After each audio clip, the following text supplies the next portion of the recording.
Correcto. Entonces, el tema a tratar el día de hoy va a ser Estado federal.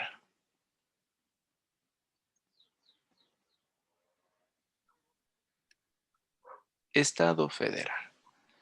¿Qué pasa con el Estado federal? Acuérdense cuando estábamos viendo ya esta división que nosotros hacíamos referencia sobre, sobre los tipos de Estado, pues no. Y estos tipos de Estado abordaba uno de ellos que es esa relación existente entre el poder y el territorio, pues no. Bajo este contexto, el Estado federal va a conformarse, va a tener forma y va a exteriorizar todos sus matices desde los principios del federalismo, ¿no? Entonces, nace a partir del federalismo. Y esta idea del federalismo es relativamente nueva, ¿no?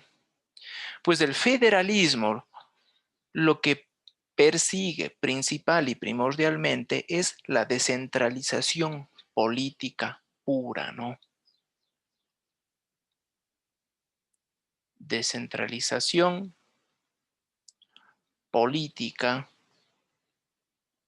pura. En ese sentido, vamos a ver de que el territorio de los estados federales van a estar divididos. Tienen una división territorial. Esa división territorial va a estar compuesta por unidades autónomas, cada una de ellas dotadas de facultades y de prerrogativas legislativas y administración de justicia, y además hasta de un mando ejecutivo como tal, pues no. Porque si es que analizamos a detalle, el federalismo persigue precisamente eso, ¿no? De que esas unidades autónomas puedan ser gobernadas bajo su propia constitución, bajo sus propias estructuras normativas, bajo sus propias autoridades, dotadas con un cierto grado de autonomía, ¿no?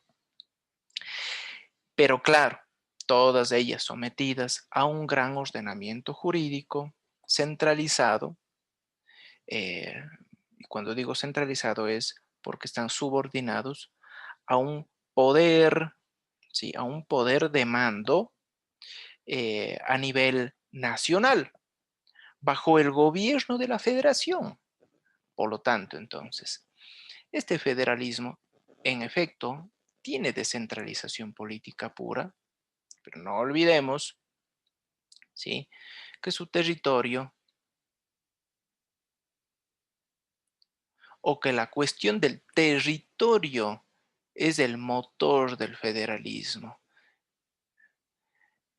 Este territorio está dividido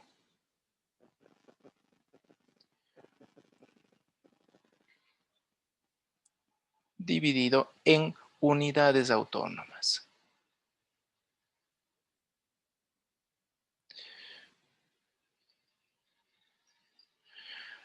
Y decíamos, si bien es cierto, tienen prerrogativas, ¿sí? Prerrogativas que les permite tener constituciones propias, leyes propias, ordenamientos jurídicos particulares propios, a la vez están sometidos a un ordenamiento jurídico central. Vamos a poner aquí autonomía normativa, por el un lado, y autonomía en cuanto a las autoridades, por el otro. Pero eso también, esa división también nos permite sometimiento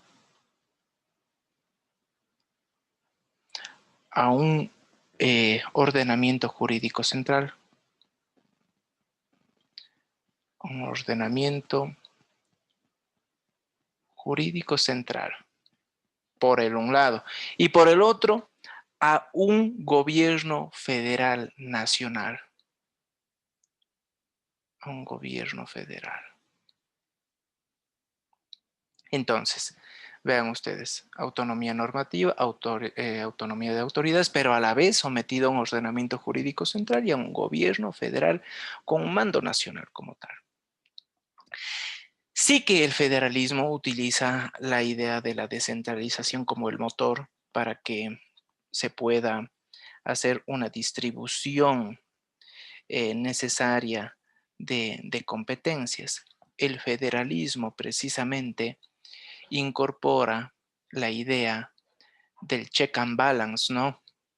La idea de los frenos,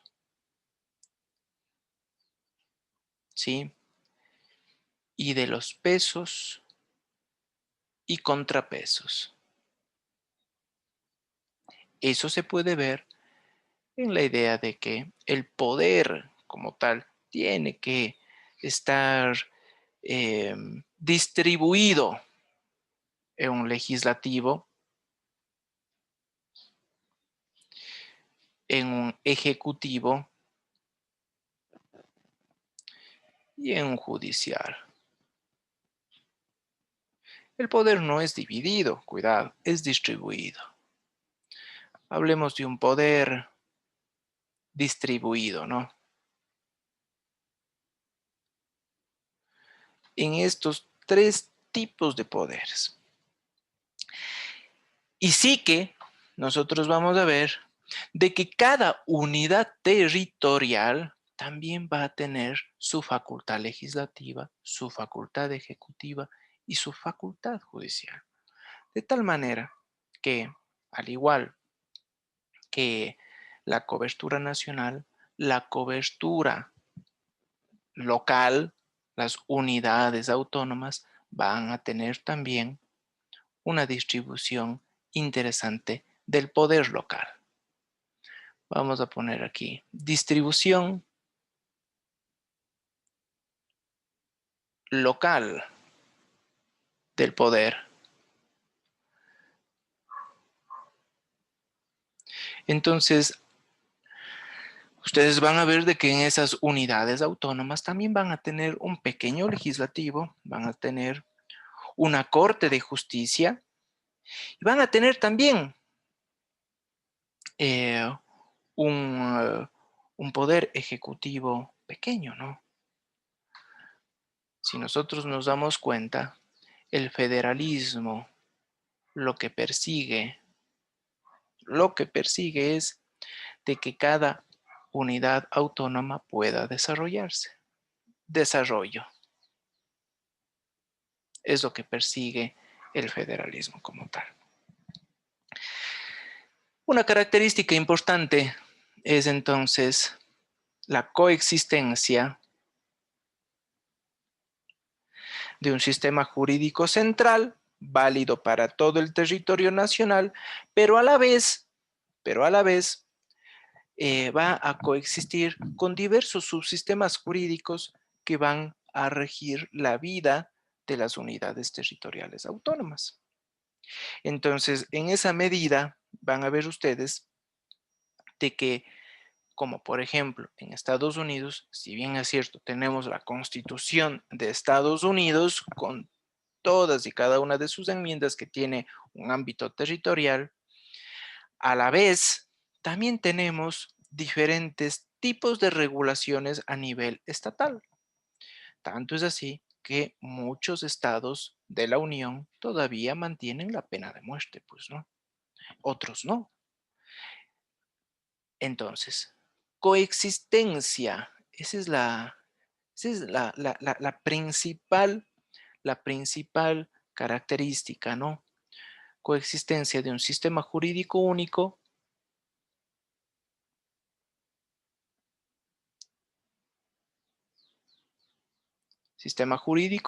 con ámbito nacional, cobertura nacional.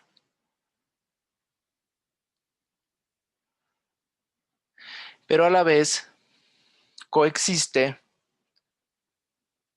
con subsistemas jurídicos.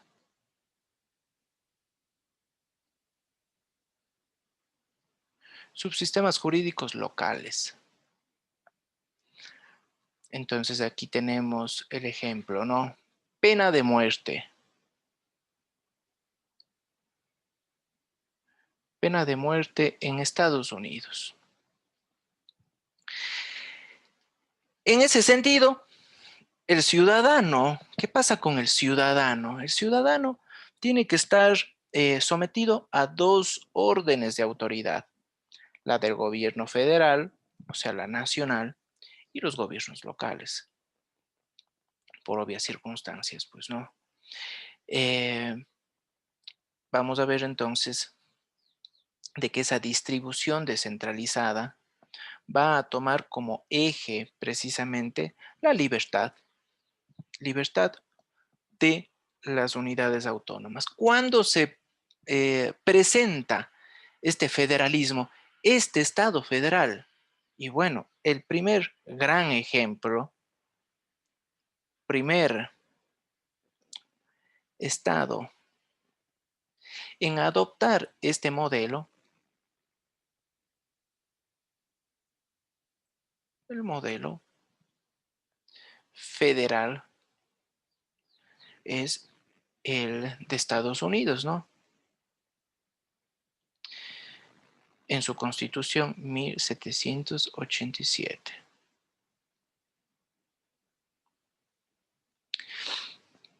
Y claro, ustedes van a ver de que en ese marco es el primer Estado federal de la historia, constituido desde el inicio eh, por este tipo de organización, desde luego, de que luego otros estados seguirían sus pasos, como Austria o eh, eh, a nivel latinoamericano, inclusive ya los Estados Unidos mexicanos, pues no, o Canadá.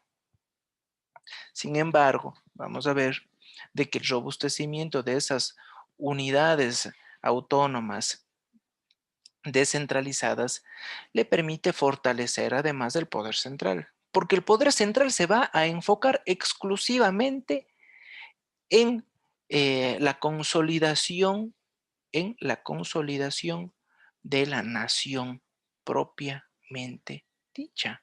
O sea, vean ustedes, esa es la importancia, ¿no? El Estado central va a enfocarse en su principal preocupación, el fortalecimiento y en el desarrollo nacional. Se despreocupa del ámbito local, porque el ámbito local ya está cubierto por las unidades autónomas, pues, ¿no? En ese sentido, ya el modelo norteamericano eh, ya sentó las bases para regular las competencias. Lo que le corresponde realizar entonces al gobierno federal y a las unidades autónomas, pues no.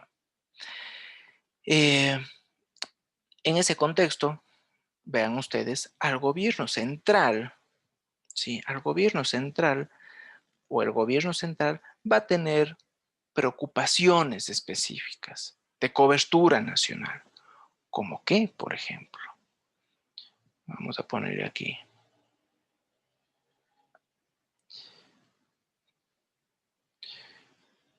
Gobierno central va a tener preocupaciones específicas, pues, ¿no? Porque va a enfocarse principalmente en política exterior, o sea, las relaciones con los otros estados, fuerzas armadas a nivel nacional. O sea, es el máximo comandante de las fuerzas armadas, ¿no? Va a tener también la política comercial, de comercio exterior, porque va a significar de que sus decisiones afecten a la nación como tal. De la misma manera, el sistema o la política monetaria. Política, voy a poner sobre el símbolo, ¿no? La política monetaria. Eh, a la vez, ¿sí? A la vez de que también tiene algunas decisiones o puede tomar algunas decisiones sobre materias de interés nacional. Materias de interés nacional, como lo que pasaba en Estados Unidos, recordarán ustedes, ejemplo, el Obamacare, ¿no? Que es el fortalecimiento del sistema de salud pública eh, y obviamente el soporte de salud para el grueso de la población norteamericana, pues, ¿no? Entonces tomen en cuenta de que ese tipo de situaciones de un ámbito nacional le corresponde al gobierno, eh, al gobierno central como tal. El resto de actividades, vean ustedes, le corresponde a las unidades autónomas. Unidades autónomas que como tal permite, les permite tener una dinámica propia. Con dinámica propia. ¿Sí? Dinámica propia. En todos los niveles, inclusive jurídico. Por eso tenemos nosotros pena de muerte. En algunos estados de Norteamérica todavía no, pena de muerte. Pero también a nivel tributario. Tributario como tal, porque se pueden fijar especiales o tipos de tributos muy particulares con un ámbito local, ¿sí? Con un ámbito local, sin poner en riesgo lo nacional, vean ustedes. Entonces, a que vean ustedes, coexisten dos tipos de sistemas. Un sistema local y un sistema nacional, propiamente dicho, ¿sí? Propiamente dicho. Ahora bien, entonces, estamos ahí en el Estado federal. ¿Alguna pregunta? ¿Alguna pregunta que se quiera hacer? ¿Alguna pregunta? Yo tengo una pregunta, doctor. Sí. ¿Qué sucede si es que un gobierno local va en contra de alguna disposición del gobierno central? Por ejemplo, si es que el gobierno central mandara que no hay como la posibilidad de la pena de muerte. Si es que la unidad autónoma dice no a la pena de muerte, dice usted, o el No, gobierno central. el gobierno central dice no a la pena de muerte y el autónomo sí. Es que no puede meterse en eso el gobierno central, en decir quite la pena de muerte. Ojo, ¿sí? ¿Por qué? Porque se entiende de que estamos nosotros en un alto grado de descentralización jurídica, ojo, en donde cada unidad territorial puede dictar su propia constitución, sus propias leyes, siempre y cuando no contradigan con los principios establecidos por la Constitución Federal. En el evento en el que una ley de una unidad autónoma contradiga, ¿sí? Contradiga lo que dispone la Constitución Federal, entonces ahí se presenta otro tipo de situación. Ahí sí el gobierno federal puede generar una suerte de inconformidad para que esa inconformidad sea conocida ya por la Corte Suprema y dirima ese conflicto. ¿Sí? Y dirime ese conflicto. Si es que esa ley que ha creado una unidad territorial, por ejemplo, el estado de Texas contradice la Constitución de los Estados Unidos, entonces la Corte Suprema de Estados Unidos entonces tendrá que dirimir si es que existe o no existe controversia. En este caso, en el tema de muerte, no existe controversia, porque precisamente los Estados Unidos, si ustedes analizan ahí más a detalle, no ha ratificado ni un solo tratado internacional de derechos humanos. Ojo, ¿sí? Entonces, precisamente es por eso que se mantiene la pena de muerte en muchos estados de la Unión. Ojo, ¿sí?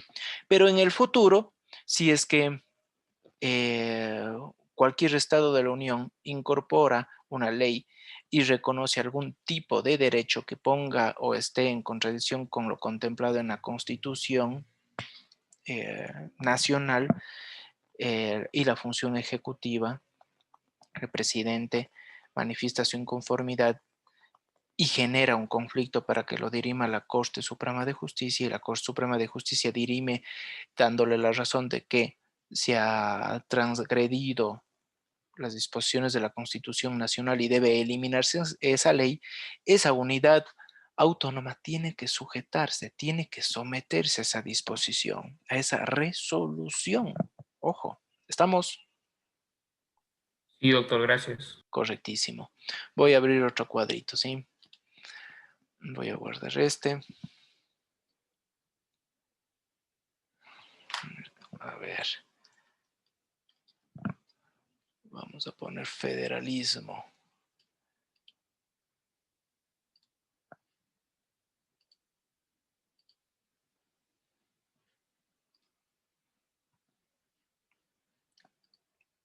Perfecto. Entonces, eh, en resumen, ¿sí? En resumen, vamos nosotros a encontrar algunas características fundamentales del federalismo.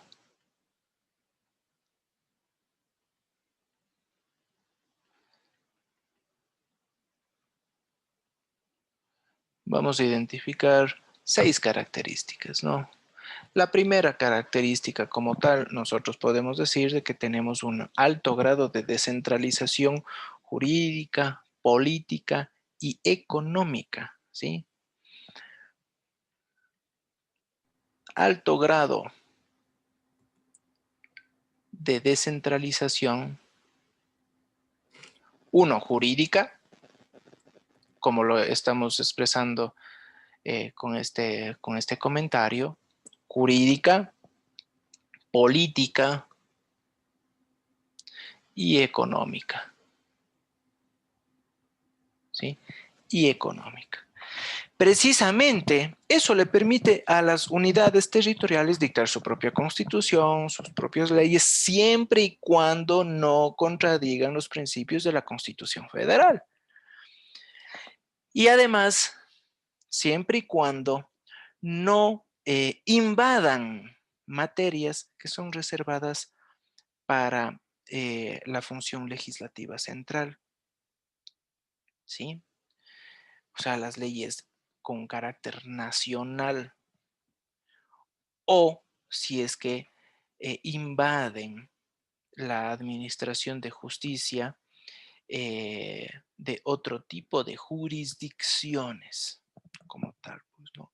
O si es que invaden cuestiones o competencias de la función ejecutiva a nivel nacional.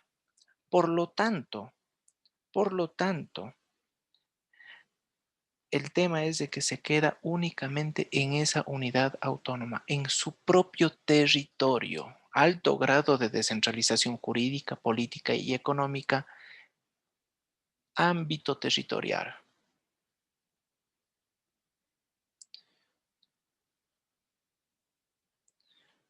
Ojo, ese es el alcance fundamental. ¿Sí? Ese es el alcance fundamental. Tenemos una segunda, la coexistencia de normas nacionales, ¿sí? Coexistencia de normas nacionales que tienen una validez total porque están dictadas por el órgano legislativo central, ¿sí? Normas nacionales dictadas por el órgano legislativo central. El Congreso, ¿no? El Congreso. Y que normalmente en el federalismo, que vean ustedes, vamos a encontrar un sistema bicameral. Y el sistema bicameral permite de que el Congreso esté conformado por dos salas, senadores y por el otro lado diputados. El sistema bicameral le permite de que estos congresos, este tipo de composición, tenga pues legisladores tanto más técnicos, porque en el plano de los senadores hay cierto tipo de mayor eh, conocimiento por el plano legislativo, pues no. Entonces ahí es en donde se depuran las normas, vean ustedes. Ahí es donde se depuran como tal. Pero a la vez de coexisten normas nacionales, coexisten también o se respetan las normas locales. Normas locales que nacen de qué? De los órganos legislativos locales. ¿Sí? De los órganos legislativos locales.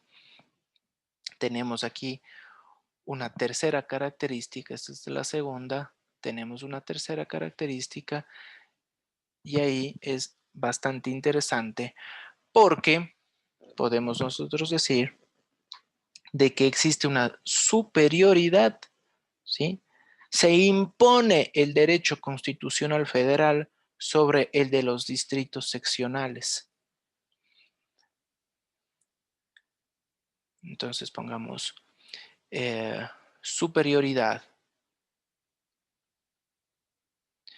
del derecho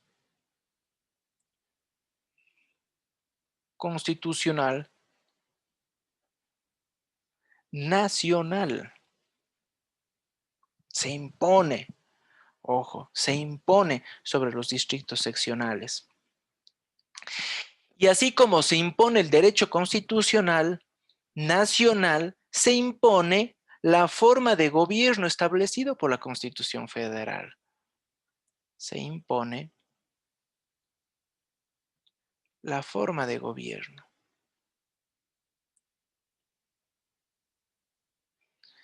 Que puede ser del gusto para unos y de disgusto para otros tantos, ¿no? Pero lamentablemente esa forma de gobierno se impone. Lo que está pasando en Estados Unidos, ¿no? La forma de gobierno se impone sobre la gran mayoría de estados de la Unión. Otros manifiestan su inconformidad con ese tipo o esa forma de gobierno. Debería ser otra, pero lamentablemente están en un ámbito de subordinación. Tenemos un cuarto, la distribución del poder político.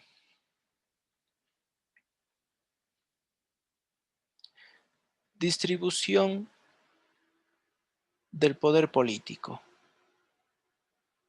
¿En qué medida? Pues en la medida de que tenemos nosotros una especie de sentido territorial, ¿sí? Vamos a poner con énfasis territorial. El poder político en los gobiernos federales tiene un alto grado de autonomía, ¿sí? Tienen un alto grado de autonomía y de respeto a los gobiernos seccionales. Pongamos alto grado de autonomía y respeto a los gobiernos seccionales. Eso es fundamental, ¿no? Cuarto. Tenemos aquí un quinto. Pongámosle de otro color. tenemos un quinto.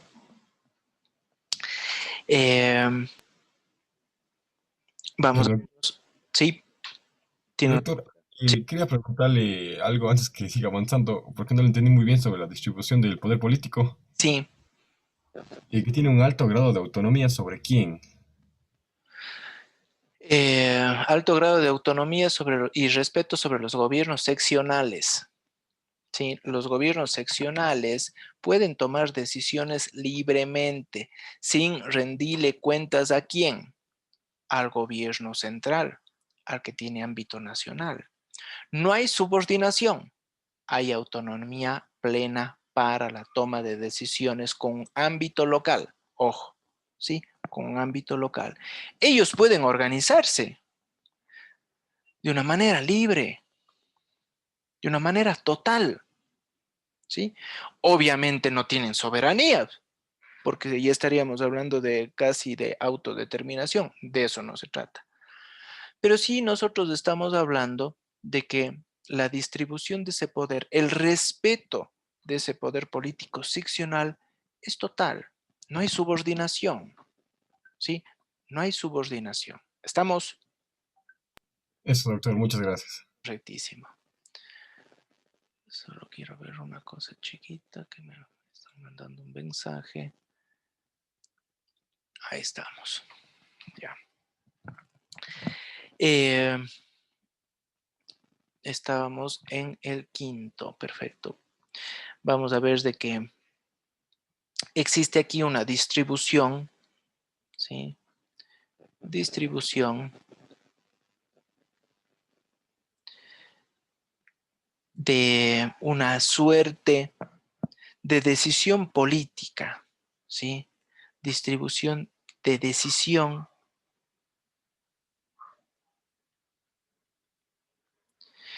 una distribución de decisiones políticas. Entonces, bajo ese contexto, cuando nosotros hablamos de decisión política, nos estamos refiriendo que en las materias reservadas,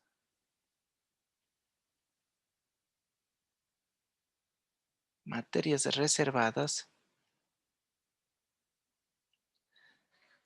materias reservadas y que nacen de una competencia específica, ¿sí? Materias reservadas que nacen de la competencia, su carácter es inapelable.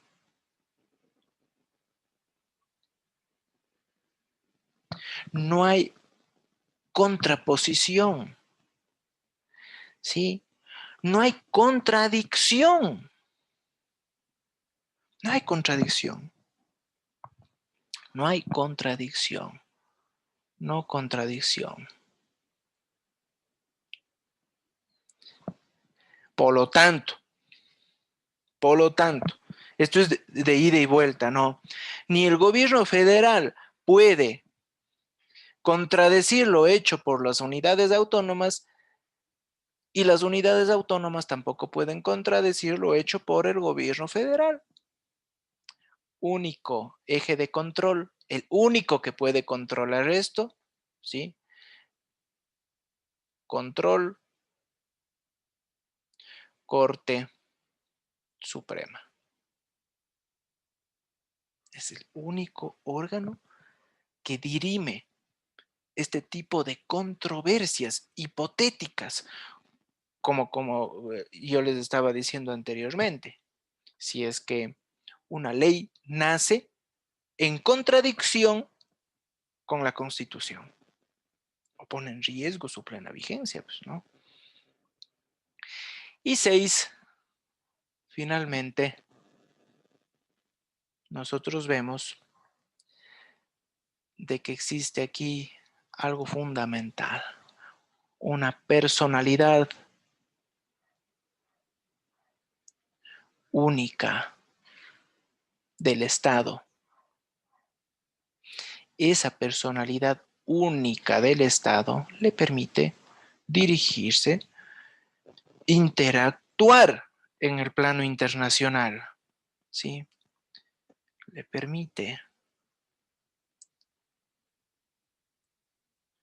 interactuar en el plano internacional. Como está interactuando a nombre de la Unión, ¿sí? Las decisiones que adopte van a tener efectos en todos los estados, pues, ¿no? En todos los estados. El estado de Texas no puede, pues, suscribir tratados internacionales, pues, con efectos para otros estados, para el estado de Florida. No, pues. Porque aquí estamos hablando nosotros de que el Estado federal tiene una personalidad jurídica única, exclusiva, ¿sí? Se mantiene una unidad política soberana frente a los demás estados. Y por lo tanto, entonces, nosotros nos damos cuenta de que las decisiones que se adopten van a tener efectos nacionales como tal. Bien, jóvenes, ¿alguna pregunta? Ahora sí,